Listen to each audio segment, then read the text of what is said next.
Bonjour et à nouveau bienvenue dans les îles Canaries pour ce cinquième épisode de mes vacances. Aujourd'hui, je me suis inscrit à un voyage organisé pour aller découvrir au nord de l'île de Lanzarote la petite île La Graciosa. Le bus, très confortable, permet d'avoir une vision des volcans. L'île Lanzarote est la plus ancienne des îles Canaries et elle a été formée par des volcans. Les millions d'années ont passé et cette île s'est érodée.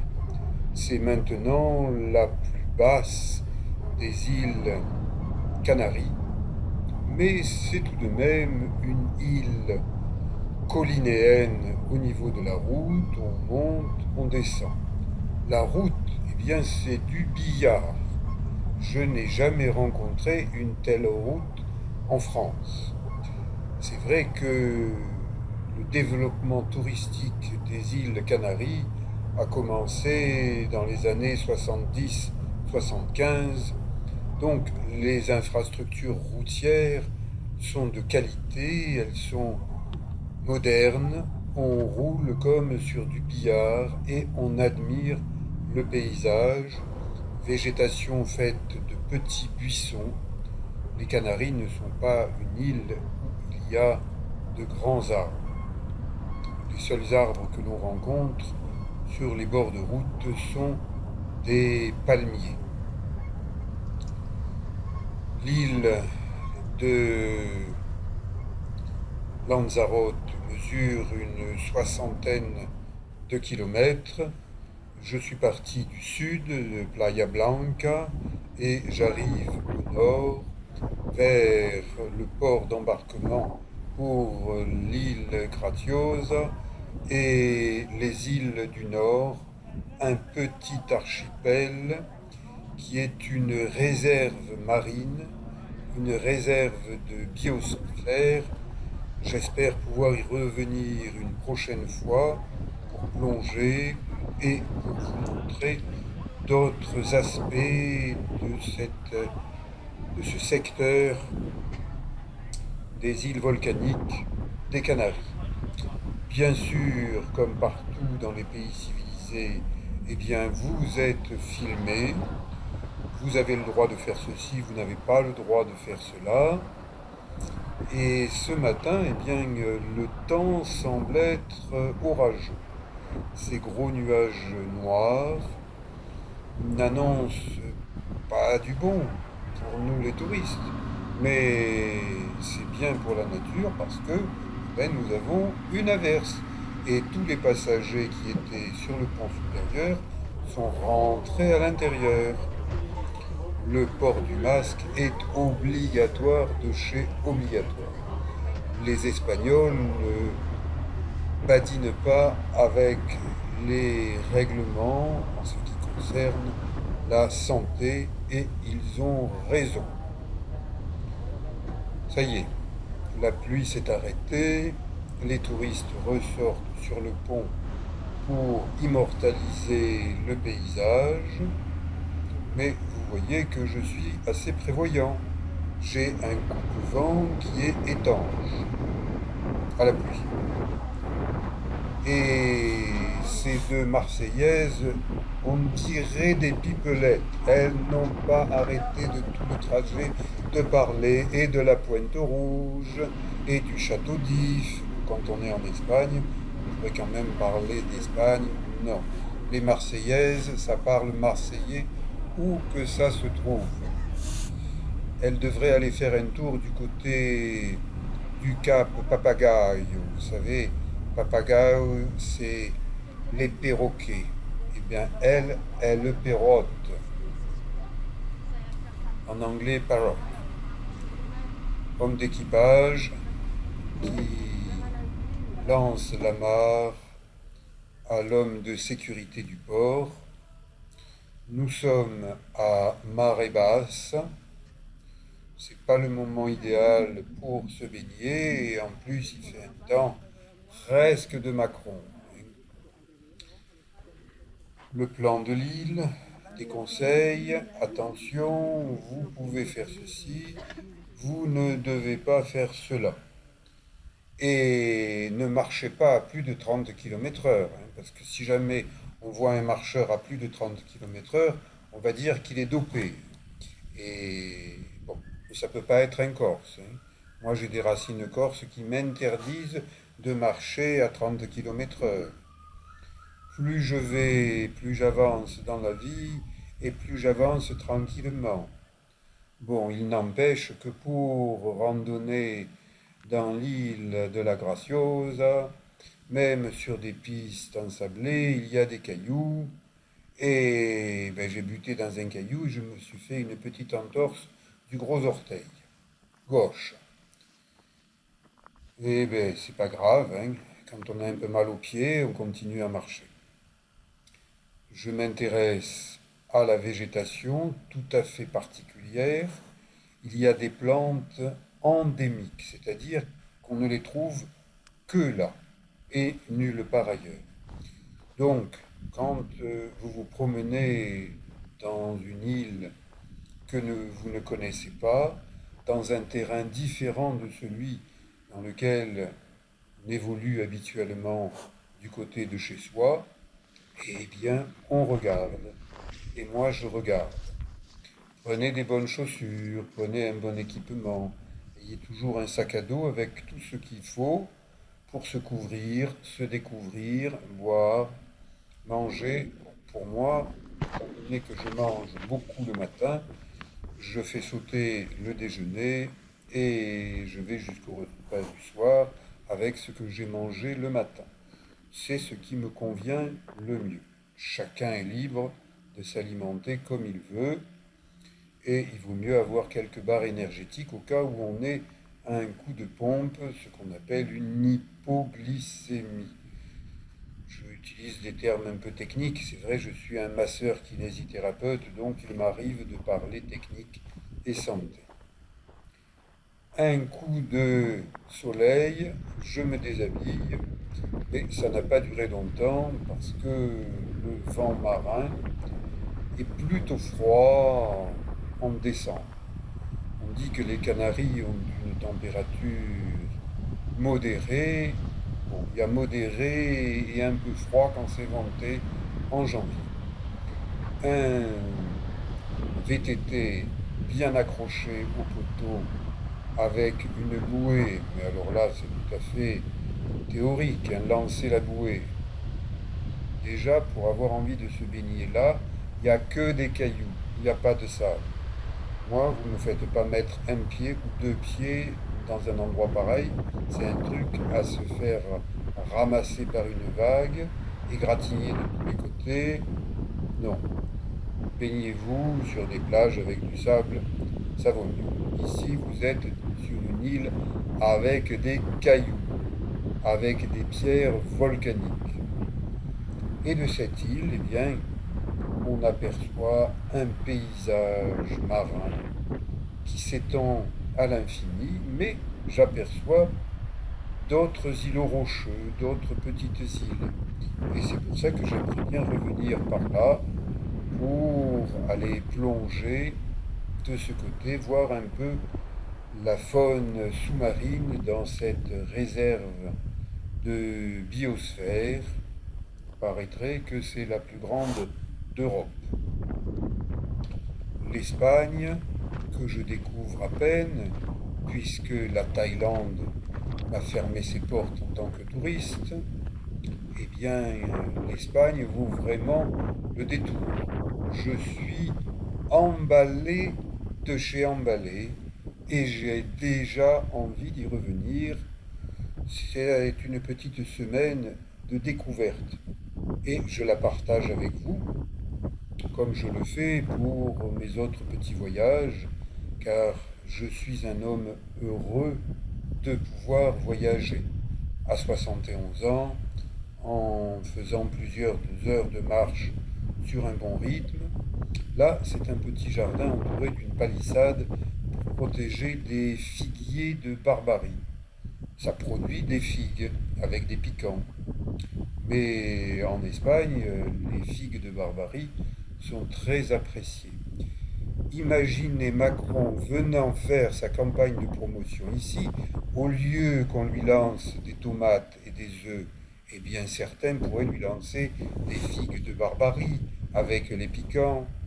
Ça fait bien sur la barbe. Montagne jaune. Je m'intéresse aux plantes parce que ce sont des plantes que je ne connais pas. Donc, je les filme, je regarde. J'ai pas seulement les yeux ouverts, mais tous mes sens. J'essaye de comprendre, j'utilise mon intellect. Je n'ai pas l'intellect d'un homme politique. Parce que regardez Macron, pour son intronisation en tant que monarque français, un téléphone dans la main droite, un téléphone dans la main gauche, entre les deux, un bug, de l'air, un courant d'air. C'est pour ça qu'il a des fans. Les fans. Les fans, ça veut dire ventilateur. Ah, Macron, il a des fans. Même en vacances, j'y pense. Vous vous rendez compte à quel point je suis perturbé par cet homme qui ne fait pas ce qu'il devrait faire, qui dit des choses énormes, il a envie d'emmerder des gens. Eh bien, qui reste à la maison, hein, qui ne viennent pas nous emmerder. Regardez cette plante, elle a 5 branches, on dirait une étoile, et tous ces tas de terre, eh bien, ils ont été apportés par l'homme pour faire en sorte qu'une piste de qualité traverse l'île, pour que les touristes puissent être plus dans le confort que sur une piste en terre qui est un peu tape-cul, passez-moi l'expression, mais du moment que Macron parle d'emmerder, je peux bien parler de tape-cul. Voilà, ça c'est un tape-cul, c'est un 4x4. Et bien, sur des pistes un peu bosselées, quand vous êtes dedans, vous dites vivement que ça s'arrête. Moi, je préfère marcher sur des petites distances. Mes baskets me conviennent beaucoup mieux. Elles me permettent de voir des détails qu'on ne voit pas en voiture. Par exemple, qu'est-ce que c'est que ces petits cailloux blancs? Ce ne sont pas des cailloux, ce sont des petits coquillages, on dirait des bigorneaux. Je suppose qu'ils ont été mangés, puis jetés. Sur l'île de la Graciosa, les 2 plus grands arbres sont des acacias. Et ailleurs, on ne voit que des petits buissons dans des petites dunes, mais vraiment petites de chez petites. Là, un amas de buissons, eh bien, on ne peut pas le traverser et on ne doit pas le traverser. Vous voyez que les gens sont intelligents, ils contournent les buissons. Aucune raison d'aller s'égratigner les jambes en passant au milieu des buissons qui piquent. Je continue ma promenade en direction d'une plage de sable. Ça n'est pas un sable très fin, c'est un sable qui est plutôt grossier. Là aussi, vous avez une bouée, une corde, mais là, à marée basse, ben, ça fait un peu loin. Et il y a là aussi des cailloux. Donc, c'est pas absolument génial pour nager. Au moins, ça ne me tente pas. Je continue à avancer sur cette grande plage faite de zones de cailloux, de terre et un peu de sable et des traces, je suppose, d'un oiseau. Je suis ces traces et je suis sur un petit monticule de sable où des gens ont posé des pierres, formé un petit muret de protection contre le vent.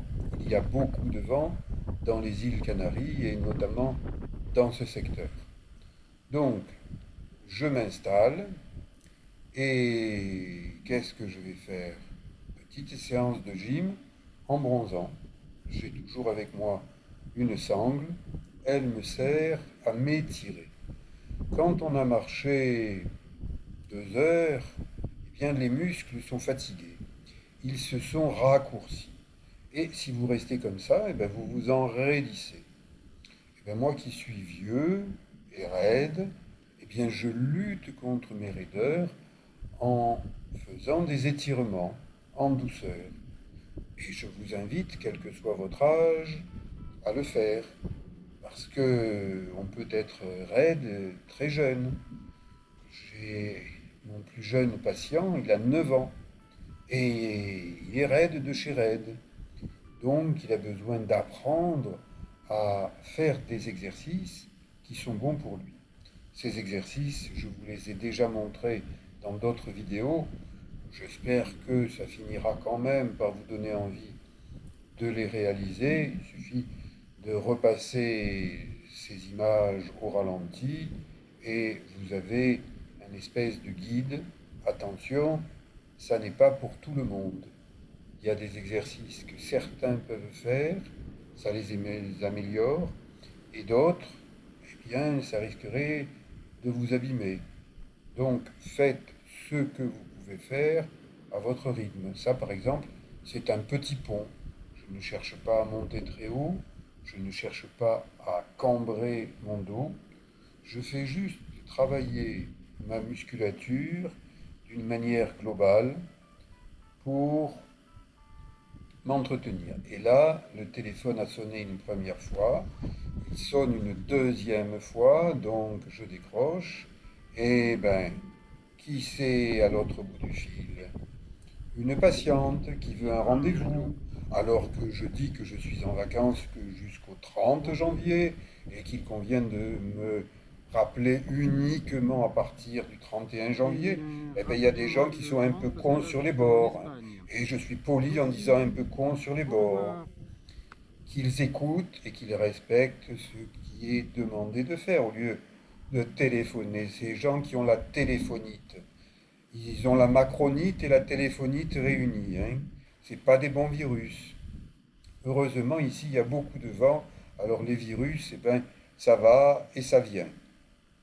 Donc je me sens mieux ici au grand air que entre quatre murs avec des politiciens qui, via les médias, me pompent l'air. Ici, l'air, je le respire. Ces petits mouvements, ils sont très connus de tous les kinés. Pédalage, ciseaux, coupé de jambes, petit travail des pieds, des chevilles, flexion-extension. Eh bien, quand vous êtes dans une salle de fitness, de remise en forme aussi grande, vous êtes au paradis. Mais attention, au paradis, il peut même y avoir des espions américains, vous savez, les vieux Trump et Biden, qui n'aiment pas la nudité, qui l'interdisent, la nudité sur YouTube. Eh bien, je regarde à 2 fois pour voir s'il y a des espions. Et là, il n'y en a pas, alors je peux enlever le bas et faire du bronzage intégral. En Espagne, la loi autorise le nudisme là où on le veut. Bien évidemment, pas sur une place publique, mais dans un endroit où il passe peu de monde et en ne faisant pas d'exhibitionnisme. En Espagne, vous pouvez faire du nudisme plus facilement qu'en France. Donc, si vous êtes adepte de la nudité, n'allez pas chez les Américains, allez plutôt chez les Espagnols.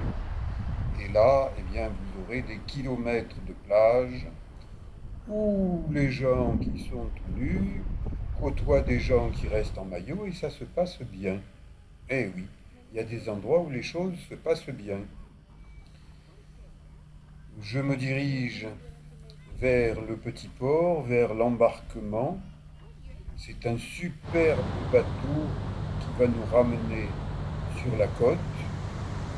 Je dis au revoir à l'île de la Grafiole en espérant pouvoir y revenir bientôt.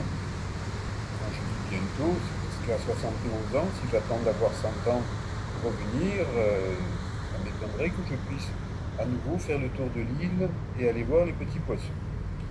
Vous voyez, superbe bateau, pas grand monde, nous ne sommes pas en pleine saison, et d'ailleurs, pleine saison, il vaut mieux éviter. L'avantage de faire partie du troisième âge, comme moi, et c'est de pouvoir prendre des vacances en dehors des périodes d'affluence. Le bateau passe près de la côte de façon à ce que nous puissions admirer cette nature volcanique, ancienne. Les roches sont érodées, un petit cap, et ça y est, cette journée de promenade s'achève. Je vous dis à bientôt pour d'autres promenades.